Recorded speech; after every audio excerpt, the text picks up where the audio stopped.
Alors, l'affaire libyenne est bel et bien devenue une affaire Sarkozy. En cause des financements massifs accordés par la dictature Kadhafi pour le financement de la campagne présidentielle de 2007 de Nicolas Sarkozy. De l'argent liquide, beaucoup d'argent liquide, a été livré à l'équipe de celui qui était au ministère de l'Intérieur avant la campagne électorale présidentielle de 2007. Et voilà un témoignage, celui de Ziad Takieddine, qui est un intermédiaire clé dans cette affaire. Voilà ce qu'il a raconté à Mediapart avant de le confirmer sur procès-verbal devant les enquêteurs en charge de ce dossier. Regardez. Il n'y a rien d'autre que de l'argent. Il y a à peu près, je pense, la première, c'était 1,5 million.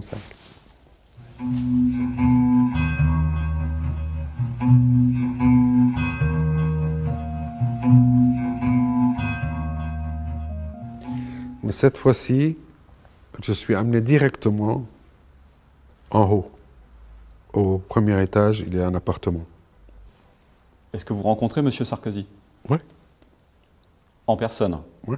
Donc vous avez un entretien avec M. Sarkozy qui dure quelques minutes? 2, 3, 4. Vous parlez des infirmières? C'est tout. Bulgares. La valise, est-ce que vous l'avez posée dans cet appartement? Ah, posée, toujours. Vous vous souvenez où vous l'avez posée? À l'entrée, c'était quelque chose de... Quand je rentre, il y a quelque chose de rectangulaire, là, qui est très profond. Et comme un salon, mais en longueur. À l'entrée, derrière, vous ouvrez la porte, il y a un petit salon, là, contre le mur. Est-ce que M. Sarkozy vous a vu déposer cette valise contre le mur? Bien sûr. Est-ce que M. Sarkozy sait pourquoi vous déposez cette valise? Est-ce qu'il est au courant de ce qui est à l'intérieur? Ça, franchement, je vais vous dire, bien sûr. Oh. Est-ce que vous avez vu M. Sarkozy ouvrir la valise? Non, non, pas du tout. Non. Est-ce qu'il... Ni ouvert, ni vérifié, ni rien du tout. On parlait tout de suite d'autre chose. Fabrice Arfi, Karl Lasque, vous êtes les deux journalistes de Mediapart qui, depuis maintenant 7 ans, travaillaient sur cette affaire. Le premier article que vous avez pu publier était titré « Le grand soupçon libyen » et daté de juillet 2011. Aujourd'hui, l'ancien chef de l'État vient de sortir, selon nos informations, de 2 jours de garde à vue dans les locaux de la brigade financière à Nanterre. Est-ce qu'on sait maintenant ce qu'il peut se passer? On est mercredi, il est 19h05. Où en est-on, Fabrice? Alors oui, d'après ce qu'on sait, les auditions qui ont commencé dès mardi matin, je dirais pas à l'heure du laitier, mais vers 8h du matin, pour Nicolas Sarkozy, sous un statut particulier, tu l'as dit François, qui est le statut de garder à vue. Donc je rappelle juste, selon le code de procédure pénale, ça veut dire que les enquêteurs ont des raisons plausibles de soupçonner son implication dans les faits qui sont visés par l'enquête judiciaire. Les faits, d'un point de vue pénal, c'est corruption, trafic d'influence, détournement de fonds publics, blanchiment de fraude fiscale, abus de biens social, recel. Alors évidemment, tout n'est pas opposable à Nicolas Sarkozy, mais c'est pour montrer un peu quel est le champ de l'enquête judiciaire depuis avril 2013. Comme tu le disais aussi, d'après nos informations, les auditions sont terminées. Alors nous, on fait très attention à ne jamais annoncer, comme on le dit souvent, on est privé d'avenir dans le journalisme. On a déjà suffisamment de mal à essayer d'établir ce qui s'est passé, voir ce qui se passe au présent. Mais il y a plusieurs hypothèses. Il peut être attendu devant les juges tout de suite dans la soirée et présenté devant les magistrats. Il pourra être éventuellement mis en examen, éventuellement mis sous le statut moindre de témoin assisté. Il peut très bien rentrer chez lui et être convoqué dans plusieurs jours pour avoir à s'expliquer sur l'affaire. Donc, au moment où on se parle, nous, on reste très prudent, on ne peut rien annoncer et on attend. Si ce n'est que, évidemment, ce qui se passe a été, et ça a été beaucoup dit depuis 48 heures sur tous les médias, y compris chez nous, évidemment, une accélération assez spectaculaire de ce dossier sur lesquels les magistrats et l'Office anticorruption de la police judiciaire qui est situé à Nanterre enquêtent depuis maintenant 5 ans. Frédéric Lefebvre, bonsoir. Bonsoir. Merci d'être avec nous. Vous avez été l'un des très proches de Nicolas Sarkozy. Vous avez travaillé avec lui depuis 1993. Vous avez été dans son équipe de campagne lors de la présidentielle de 2007. Vous avez ensuite été député UMP, puis les Républicains, et vous avez été ministre de 2010 à 2012, secrétaire d'État au commerce. Quand vous faites la campagne de Nicolas Sarkozy en 2007, vous n'entendez jamais parler de la Libye? Ça n'existe pas? Jamais. Et par la suite? Par la suite, j'en ai entendu. Hors article de presse? Ah non, jamais.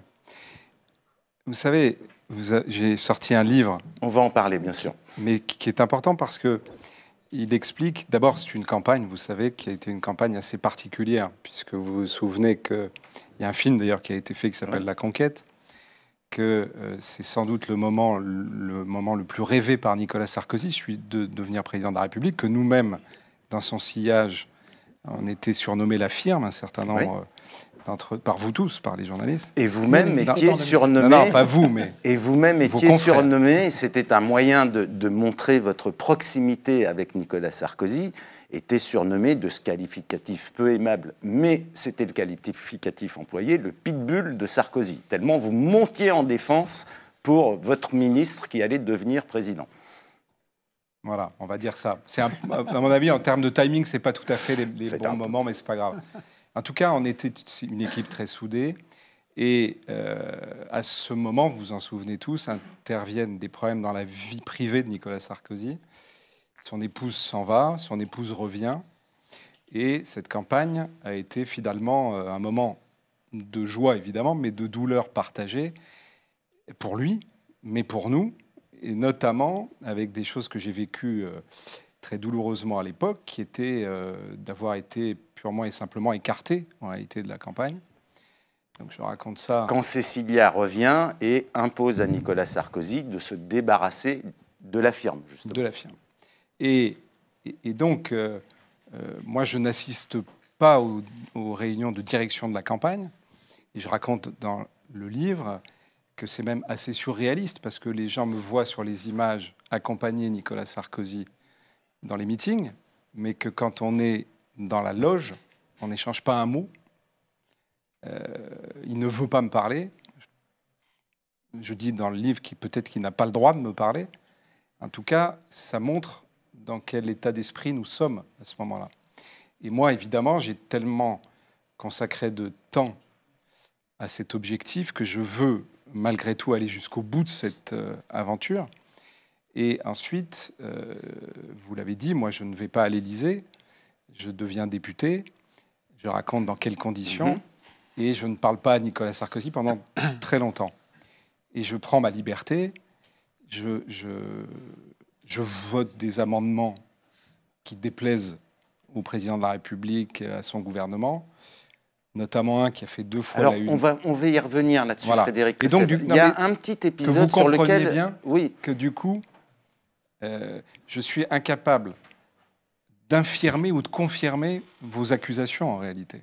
Est-ce qu'il y a un élément, par exemple, sur la libération des infirmières bulgares, qui est déjà un dossier libyen important, dont on a découvert par la suite combien il avait été reconstruit, hein, le narratif autour de cette libération des infirmières bulgares fait par l'Élysée ne correspond pas du tout à ce qui s'est passé dans la réalité, en particulier les discussions avec des négociateurs européens.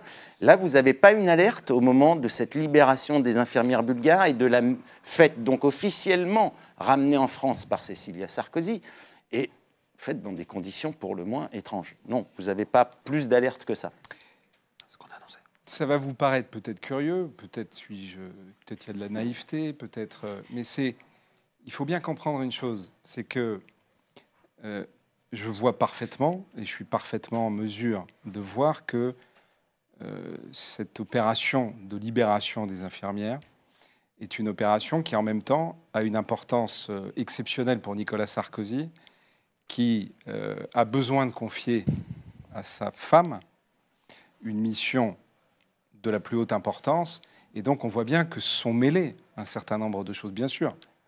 Mais au-delà de ça, est-ce que pour autant, ça vient mettre des soupçons sur des choses dont on parle aujourd'hui et qui font que Nicolas Sarkozy est en garde à vue, peut-être Karl, je vais rebondir un peu parce que c'est vrai que en fait, ce qu'on découvre aujourd'hui, en fait, c'est un peu la face cachée, c'est-à-dire c'est toute la part d'ombre de cette campagne et à travers en fait l'intervention de Takedine, d'Alexandre Djouri, on comprend bien dans cette affaire que au fond ces personnages restent dans l'ombre et cuisinent entre guillemets les financements dans l'ombre.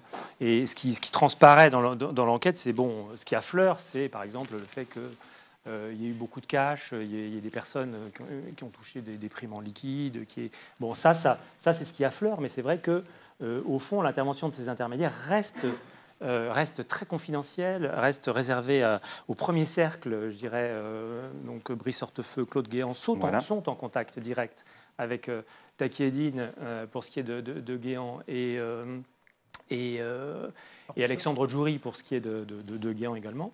Donc on est dans quelque chose qui est complètement occulte. Et c'est ça, je dirais, un peu la révélation d'aujourd'hui ou de ces quelques derniers mois de cette enquête, c'est comment on a un personnage qui est ministre de l'Intérieur, qui devient président, et qui a ouvert ses portes, je dirais, de manière complètement occulte, à des personnes qui sont, au fond, chargées de l'argent noir, est chargé des financements occultes. Vous Par avez ailleurs, publié un passé pénal pour l'un d'entre eux assez lourd. Vous avez publié, Karl et Fabrice, 70 enquêtes. 60 papiers, ouais. 60 articles. 60 articles sur cette affaire libyenne. Et c'est vrai qu'il est assez surprenant de voir toujours un nombre d'acteurs limité. C'est une demi-douzaine de personnes. Comme tu le disais, c'est Sarkozy, Guéant, Djouri, Takedine, Hortefeux. Il n'y a pas... Non, c'est pour ça que nous, on fait toujours attention et c'est pour ça qu'on est par ailleurs ravis que Frédéric Lefebvre vienne converser avec nous à la faveur, notamment, bien sûr, de la publication de son livre, mais il n'est pas sans savoir que c'est dans un journal particulier vis-à-vis de l'affaire libyenne et d'un moment judiciaire particulier qui est celui de la garde à vue de M. Sarkozy. Mais ça ne veut pas dire que nous mettons tout le monde au cœur du système, parce que, comme le disait Karl, c'est très cloisonné. Dans cette affaire libyenne qui est très profuse, très documentée, contrairement à une espèce de mantra d'éléments de langage qui avait été dit par un certain nombre de sarkozystes ces derniers mois et ces dernières années, il a été montré notamment et démontré qu'il y a un soupçon très fort sur, d'un côté, un financement politique et de l'autre côté, un financement privé. On y reviendra peut-être. Mais j'ai, de ce point de vue-là, une petite question à Frédéric Lefebvre. Il y a beaucoup d'anciens de la campagne de 2007 qui ont été entendus quand je dis, par les enquêteurs. Quand je dis beaucoup, c'est vraiment beaucoup, c'est plusieurs dizaines. Et tous ont parlé de la circulation importante d'espèces pendant la campagne. Certains ont parlé de coffres-forts dans lesquels il y avait des centaines d'enveloppes, ou qu'ils ont touché des primes en centaines, parfois en milliers d'euros en cash. Ça a été à ce point documenté par l'enquête que Éric Woerth, qui était trésorier en 2007, là où il démentait dans l'affaire Bettencourt le moindre centime en liquide illégal, il a été obligé, dans le cadre de l'affaire libyenne, de reconnaître ce qu'il démentait quelques temps plus tôt dans l'affaire Bettencourt, à savoir qu'il y avait bien du cash dans la campagne. La question, elle est très simple. Est-ce que vous avez vu de l'argent liquide circuler pendant la campagne, même si j'ai bien compris qu'à un moment donné, vous avez été dans une sorte d'angle mort?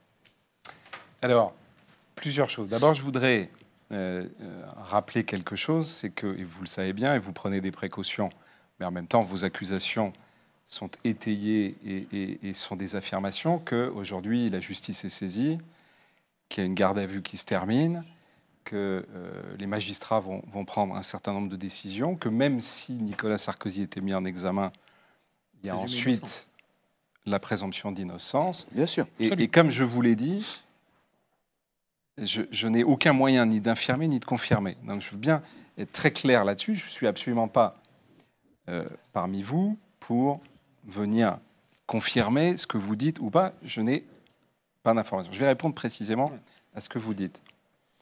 Évidemment, j'ai lu ce à quoi vous faites référence.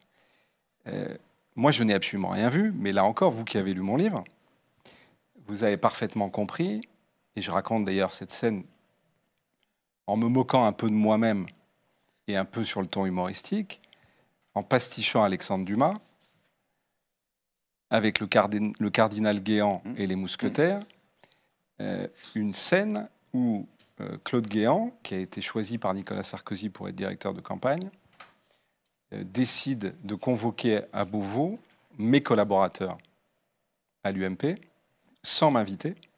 C'est moi qui m'impose à la table, et il y a un échange qui est viril, que je raconte de manière un peu romanesque, et qui nous vaut ensuite un échange où on sort dans la cour, loin de tout micro possible, et qui explique beaucoup des tensions qu'on voit ensuite.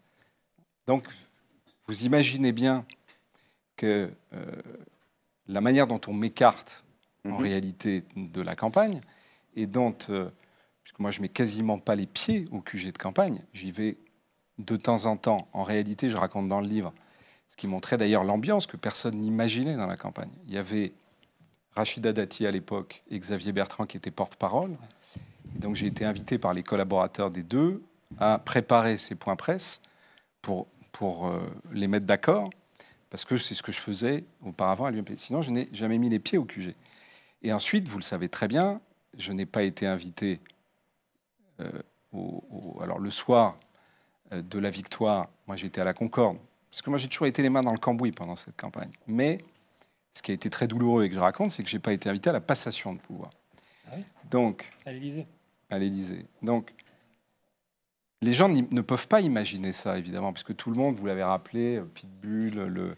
Ensuite, comme je reviens beaucoup plus tard comme porte-parole, je raconte dans le livre souvent que beaucoup d'hommes et de femmes politiques qui me connaissent très bien devaient imaginer que je parlais en permanence avec Nicolas Sarkozy. De même, quand j'étais ministre, je raconte qu'en réalité, je n'ai eu qu'une conversation avec lui. Et donc, il faut bien comprendre que je ne suis pas du tout en train de dire que ça étaye vos accusations. Non, non, mais je comprends. Mais j'explique. Vous n'aviez aucune visibilité sur ce qui s'est passé. passé. Aucune visibilité. D'accord. Blacklisté, c'est le mot. Fabrice, quand on lit le récit que tu publies avec Karl, ce qu'il y a d'étonnant, et ce que vous racontez également très bien dans votre livre avec les compléments du guide. Compliments. Les compliments. Et les compléments aussi, d'ailleurs. C'est que finalement, tout est sous nos yeux. C'est-à-dire qu'on s'aperçoit que les principaux acteurs ont parlé ou bien à d'autres gens, ou bien devant des tribunaux. L'ancien Premier ministre libyen a parlé devant un tribunal en Tunisie. Sénoussi a parlé devant la Cour pénale internationale. Et finalement, les éléments du puzzle sont éparpillés, mais ils sont tous sur la table, ou à peu près. Oui, en fait, c'est très vrai. C'est-à-dire que l'expression puzzle, c'est celle qui revient souvent dans les émissions de Mediapart pour qualifier nos enquêtes. Mais c'est vrai, parce que ceux qui pensent que tout arrive tout cuit dans une rédaction et qu'on sort ça d'un coup, non. Avec Karl, on a commencé à enquêter, c'était au début de l'année 2011, sur cette histoire. Le premier papier, comme tu le disais, date de juillet. C'est comme vraiment une pelote dont un fil dépasse, qu'on tire pour le dévider. Mais à force, il y a une mise en cohérence, qui a été notamment celle du travail des enquêteurs, de tous les éléments épars qui, mis bout à bout, nous racontent une histoire. Et cette histoire, en effet, c'est celle du soupçon, peut-être de la pire des corruptions présumées, de la pire des corruptions, entre guillemets, qui est la corruption d'une démocratie, la France, par une dictature, celle de Mouammar Kadhafi. Alors, il y a les témoignages, comme le disais, des anciens dignitaires, dont il ne faut pas prendre, sans mauvais jeu de mots, pour argent comptant, parce qu'ils disent quelque chose que ça a existé. Seulement, il y a un faisceau de concordance qui est aujourd'hui documenté par des éléments matériels. Nous avons, pour ce qui est du financement politique, et je ne vais donner que 10% de ce qu'il y a dans le dossier, nous avons celui qui donne l'argent en Libye, Abdallah Sénoussi, qui, pour rappeler qui c'est le beau-frère de Kadhafi, le chef des services secrets militaires, mais qui, pour la France, n'est pas n'importe qui. C'est la personne qui a été condamnée à la réclusion criminelle à perpétuité pour avoir organisé l'attentat contre l'avion de ligne DC-10 UTA, qui a fait 170 morts, dont 54 Français en 1989. Bien, cet homme, dans un procès-verbal qui est resté très longtemps secret, que nous avons révélé, je crois, en 2016 avec Karl devant la CPI, a raconté comment il avait donné 5 millions en euros à un intermédiaire qui s'appelle Ziad Takedine à des dates en 2006 et 2007, pour financer la campagne. Ziad Takieddine, qui ne peut pas connaître ce témoignage, il ne peut pas le connaître, il est confidentiel, il n'y a pas accès, bon, il n'est pas parti à la CPI. Dans le même temps, fait la révélation qu'on a vue en début d'émission, qui dit qu'il a pris de Senoussi 5 millions d'euros entre novembre 2006 et 2007 et qu'il les a remis à messieurs Guéant et Sarkozy. Et dans la foulée, qu'est-ce qu'on découvre? Que le même Claude Guéant, le temps de la campagne, et ça vous ne pouviez pas le savoir, dans le plus grand secret, il ouvre une chambre forte dans une agence bancaire de la BNP à Paris, la BNP Opéra pour être précis, une chambre si grande qu'un homme peut y rentrer dedans. On sait qu'il est allé 7 fois pendant le temps de la campagne. Cette chambre forte, ce coffre-fort, n'a été ouvert que pour la campagne présidentielle. Quand il a été interrogé en garde à vue par les enquêteurs pour savoir ce qu'il avait mis dans cette chambre forte, il a dit que c'était pour y dissimuler des discours de Nicolas Sarkozy. Bon, bizarrement, les enquêteurs ont un peu de mal à croire les discours de que Nicolas les discours Sarkozy, qui étaient disponibles sur l'intranet... Ils sont sur Internet. Voilà, ils sont même sur l'intranet, oui. avant d'être diffusés, mais sur l'intranet de l'équipe de campagne, on avait besoin de les mettre dans une chambre forte. Et comme je l'ai dit tout à l'heure, on sait que les comptes de campagne sont insincères, puisqu'ils ont été abondés en cash, au point que Éric Woerth les reconnu, avec des explications qui ont été jugées dans un rapport de police, avec ce joli adjectif que les policiers ont utilisé, de captieux. Ça veut dire qui vise délibérément à tromper, concernant celui qui est aujourd'hui le président de la Commission des finances. Quand on a ces éléments, on a déjà un récit sur le financement politique. Et puis alors, Karl, il y a également des documents tout de même. Et en particulier ce document qu'on publie en avril 2012, qui est une sorte de protocole d'accord pour le financement de la campagne de Nicolas Sarkozy. On va découvrir à la fois, dans les documents, il y a les documents Takieddine, et puis après il y a une série de documents qui sont issus de... Les documents Takieddine, c'est toutes les notes, c'est tous les échanges entre Takieddine, c'est Guéant... un peu le journal de bord de Takieddine, et puis par la suite on obtient effectivement des documents qui sont issus des archives libyennes.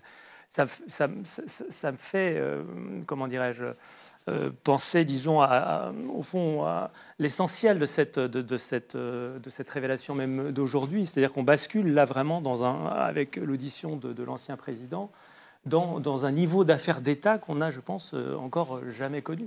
Il faut réaliser l'ampleur, je dirais, du tremblement de terre que constitue aujourd'hui déjà la garde à vue et probablement la mise en examen étrangère et par une dictature d'une campagne électorale. Ce qui est encore, je pense, jamais arrivé, même peut-être dans l'histoire mondiale, c'est-à-dire deux chefs d'État qui pactisent entre eux secrètement avec un pacte générique, je dirais, de financement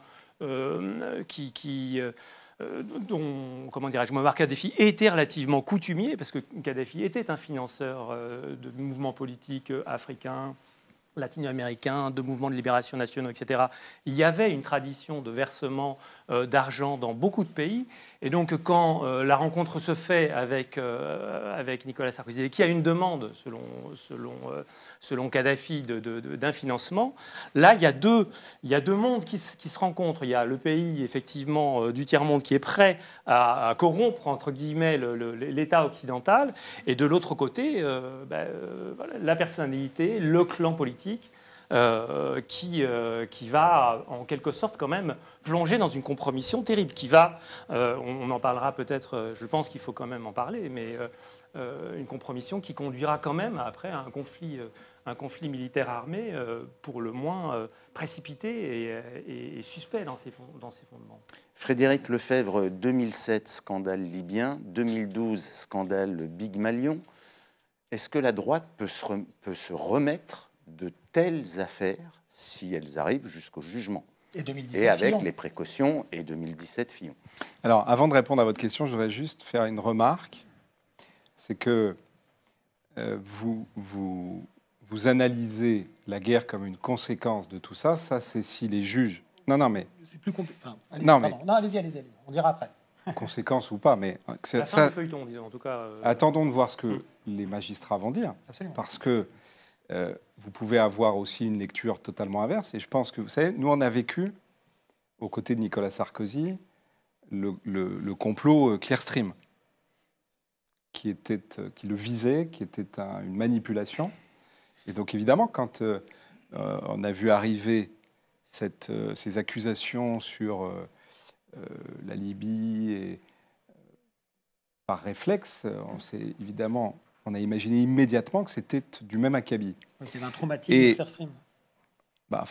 Quand Oui, vous bien avez vécu ce genre de manipulation, Absolument. moi j'ai vu Nicolas Sarkozy penser que sa carrière politique était terminée. Il était Alors pourquoi abattu. je dis la guerre et la fin du feuilleton? Non, mais parce que Muammar Kadhafi brandit, justement, au moment du conflit armé, il brandit cette menace en disant « Mais attendez, je vais vous montrer ce que j'ai donné. » C'est pour ça que je veux juste te dire ça, c'est que, et je pense que c'est aussi une des raisons pour lesquelles que beaucoup de gens parlent de la lenteur de la justice. Je pense que pour les juges, compte tenu, à partir du moment où vous avez Kadhafi, qu'il est dans une guerre, ce personnage peut parfaitement avoir aussi totalement monté cette affaire pour essayer de déstabiliser Nicolas Sarkozy, qui est à la tête d'une guerre contre lui aux yeux du monde entier. Donc, et je pense que c'est évidemment ce que les juges sont en train, et les magistrats sont en train de regarder. Et je pense que c'est important que tout le monde ait bien en tête, parce que je vois la lecture qui est faite des événements. J'ai été sur quelques plateaux de télévision où, par exemple, on montre l'accueil de Kadhafi en France par la France.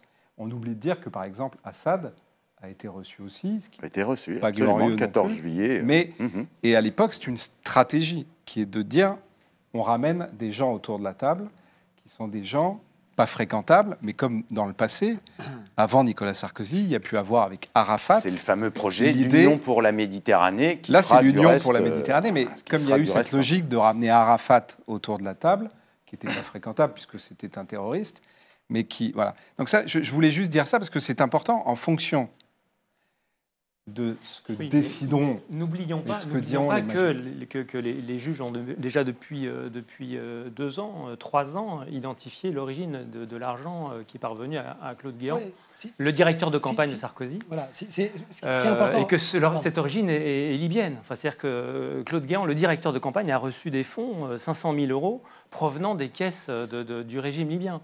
Et donc ça, il y a déjà quand même beaucoup d'éléments qui sont établis par l'enquête judiciaire, qui sont pas du complotisme, mais qui sont de la cruelle réalité. Parce que pour que les gens qui nous regardent comprennent, évidemment, vous avez 1000 fois raison. Les questions que vous soulevez, qui sont des questions, si j'ose dire, et sans surplomb, de bon sens, évidemment que nous les posons. On n'a vraiment pas envie à Mediapart d'être les otages d'un régime aux abois, qui est une épouvantable dictature, qui était une dictature à la tête de laquelle il y avait un tyran qui, parce qu'il y avait une guerre, est prêt à faire une sorte de Clearstream à l'échelle géopolitique. Seulement, comme le dit Karl, il y a aujourd'hui des éléments matériels qui montrent, ça vient d'être dit, que par exemple Claude Guéant, 3 mois après la visite dont tout le monde se rappelle de Kadhafi à Paris, aucune démocratie ne l'avait accueilli comme ça à ce moment-là, hein, qui était la renotabilisation de l'ancien État paria, l'État terroriste. On se rappelle tous, hein, la tente dans les jardins de la République, c'est le pays de la Déclaration des droits de l'homme, le pays de la Révolution française. 3 mois après, Claude Guéant s'achète un appartement avec 500 000 € derrière l'Arc de Triomphe, derrière lequel se cachent 2 personnes, Alexandre Djouri, qui est aujourd'hui incarcéré à Londres dans l'affaire libyenne, et Béchir Saleh, le directeur de cabinet de Muammar Kadhafi, qui vient de réchapper miraculeusement à une tentative d'assassinat en Afrique du Sud, où il s'était réfugié, après des révélations d'ailleurs de Mediapart en 2012. Mais il y a un autre, par exemple, un autre élément matériel. Ils sont nombreux, mais il y en a un autre. C'est le carnet manuscrit d'un dignitaire libyen, qui est l'ancien ministre du pétrole et l'ancien premier ministre de Libye, qui s'appelle Choukri Ghanem. Ce carnet, il n'y a pas de doute sur son authenticité. Elle a été prouvée par 3 justices européennes, en l'occurrence la police hollandaise, la justice norvégienne et la justice française. Cet homme, en 2007, et précisément en avril 2007, c'était une sorte de journal de bord de la dictature, parce qu'il préparait ses mémoires, il écrivait d'ailleurs de manière assez littéraire, à la main, en arabe évidemment. Il consignait une partie des versements du régime vers le clan Sarkozy. En 2007, il ne peut pas savoir que dans 4 ans, il va y avoir la guerre. Il ne peut pas prévoir 4 ans à l'avance que son régime sera aux abois et qu'il faut fabriquer, en quelque sorte, un Clearstream international pour faire tomber Sarkozy. J'ai encore un autre exemple. Le Senoussi dont je parlais tout à l'heure, qui est le condamné de l'affaire du DCDUTA, qui est celui qui dit avoir remis les valises à Takedine, qui dit les avoir amenées en France. Bon, il est prouvé que l'équipe Sarkozy, dont vous n'étiez pas, hein, vous n'apparaissez pas dans le dossier, ça c'est très clair, a tout fait, au moins jusqu'en 2009, pour faire tomber son mandat d'arrêt dans l'affaire du DCDUTA. C'est-à-dire qu'il y a eu des diligences judiciaires, D'ailleurs, Abdallah Sinoussi a pris comme avocat Thierry Herzog, qui est l'avocat personnel de Nicolas Sarkozy, un mois après la première visite de Sarkozy en Libye. Et tout a été cherché pour trouver la faille juridique. Il y a des mémoires qui ont été faits. Les avocats qui ont fait les mémoires l'ont reconnu pour que le mandat d'arrêt soit inopérant. Tout ça au mépris d'une décision souveraine de notre justice et de la mémoire des victimes. Ça peut faire partie, on va voir ce que vont décider les juges, mais tout ce qu'on est en train de dire peut faire partie du jeu de contrepartie qu'il y a dans un pacte de corruption. Pacte de corruption, c'est des intérêts convergents. On voit financièrement quels peuvent être les intérêts d'une partie du clan Sarkozy dans cette histoire, et on voit quels peuvent être les intérêts politiques, géopolitiques, judiciaires de la dictature libyenne. Frédéric Lefebvre, vous publiez Chaos, Chaos, histoire secrète de la guerre des droites. C'est un récit de l'intérieur, de ces années Sarkozy, et puis des années, entre autres, mais il y a quand même beaucoup de Sarkozy, et puis des années Hollande et des déchirements, règlements de comptes et petits assassinats entre amis au sein des Républicains sous François Hollande. Vous écrivez « J'ai choisi la voie de la cohérence, celle du refus de la dérive identitaire engagée par un Nicolas Sarkozy égaré, poursuivi par un François Fillon aux abois, puis cultivé par un Laurent Wauquiez opportuniste ».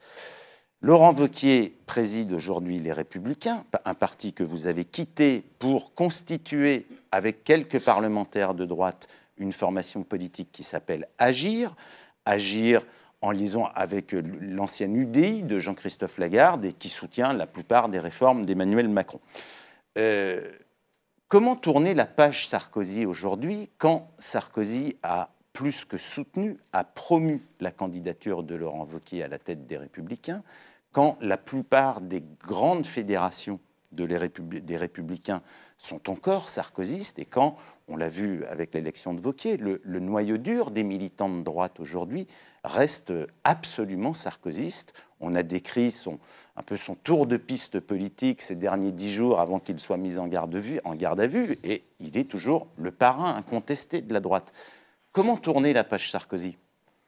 Alors, je dis dans ce livre, et vous avez lu cette phrase qui montre bien une continuité. Quand je parle d'âme égarée à un moment dans le livre à propos de Nicolas Sarkozy, je fais référence au Nicolas Sarkozy que j'ai rencontré quand j'étais jeune, qui s'est défini lui-même d'ailleurs, avec des racines de sang mêlé, il avait soutenu Chaban, comme moi j'ai été la petite main du cabinet de Chaban, c'est là que j'ai commencé ma vie politique. J'ai théorisé l'ouverture, j'ai beaucoup travaillé, y compris quand il était ministre, à essayer de rapprocher, d'où les liens que j'ai pu créer avec Manuel Valls ou beaucoup d'autres personnalités de gauche, Julien Drey, que je croisais tout à l'heure sur un plateau par exemple. Et donc, on avait théorisé l'ouverture. Et là, dans ces mois où le pouvoir sur la campagne a été capté, on a vu apparaître Buisson, une nouvelle ligne, et dès 2006, on a vu apparaître, par exemple, l'idée du ministère de l'Identité, qui n'a pas été, je raconte comment, qui n'a pas du tout été partagée avec les gens de la campagne, mais qui a été mise comme ça à un moment où plus personne ne pouvait rien dire, puisqu'on était sur la fin de la course. Je raconte comment ensuite, François Fillon s'est retrouvé prisonnier de Sens commun, parce que du fait de l'affaire révélée par le Canard enchaîné, et je raconte comment Nicolas Sarkozy, personnellement, Laurent Wauquiez à la manœuvre, ont essayé de déstabiliser François Fillon, en espérant évidemment pouvoir, malgré le résultat catastrophique de la primaire, reprendre la main. Et comment ensuite ils ont empêché la solution alternative Juppé. Et du coup, au Trocadéro, la seule solution pour François Fillon, c'est de s'allier en réalité avec Sens commun, et donc avec ceux qui aujourd'hui font le lien avec Marion Maréchal Le Pen, et donc avec l'extrême droite, tout ce qui, moi, me fait fuir, et du coup, se construit progressivement mon départ des Républicains. Mais aujourd'hui, Fillon, à la limite, a l'excuse, en tout cas, ça explique son geste de se protéger. ce que je raconte dans le livre, ce qui est beaucoup plus dangereux pour l'avenir de la droite, c'est que Laurent Wauquiez, lui, il organise de manière méticuleuse, délibérée, souterraine, des passerelles avec cette droite identitaire, qui est finalement d'ailleurs beaucoup plus à l'extrême droite que ne l'est Marine Le Pen elle-même, avec l'objectif de créer ce qui s'est passé en Autriche, de créer ce qui s'est passé en Italie, c'est-à-dire et là, il a le feu vert de Sarkozy pour ça. Évidemment. Mais c'est de toute façon la ligne sur laquelle est Nicolas Sarkozy. J'emploie à un moment cette formule en parlant de 2012. Je dis Nicolas Sarkozy est sur une jambe droite bodybuildée et une jambe gauche atrophiée, alors qu'on avait gagné en 2007 sur l'équilibre. Et en 2017, il est unijambiste sur la jambe droite. Et là, on est dans le prolongement de cette stratégie. Je raconte d'ailleurs une anecdote. Je vous souvenez de Jean-Frédéric Poisson, qui vient me voir dans l'hémicycle, pensant que je suis encore très proche de Nicolas Sarkozy, alors que je ne lui parle plus, pour me faire une offre de service, en disant, si je vais à la primaire, dis à Nicolas que moi, je ferai le rapprochement avec l'extrême droite. Et évidemment, vous l'avez retrouvé, il était candidat à la primaire. Et il était là pour pilonner Alain Juppé. Bon. C'est cette politique-là, cette violence-là, cette brutalité-là que je dénonce dans ce livre. On va être obligé je suis obligé de vous interrompre, Frédéric Lefebvre. Mais ceux qui nous regardent pourront poursuivre avec la lecture de Chaos, Histoire secrète de la guerre des droites. Oui, c'est un peu les séries télé, House of Cards et ce genre de choses. Quel monde! Vous avez Patrick bien fait Poivre de partir, non? d'Arvor. Vous vous en félicitez du reste. Oui, ben je vais vous dire. Enfin, je raconte aussi comment j'ai failli le payer très cher. Et finalement, j'ai rencontré des embolies pulmonaires sur ma route que je vis comme une chance aujourd'hui. Bien. Merci Frédéric Lefebvre.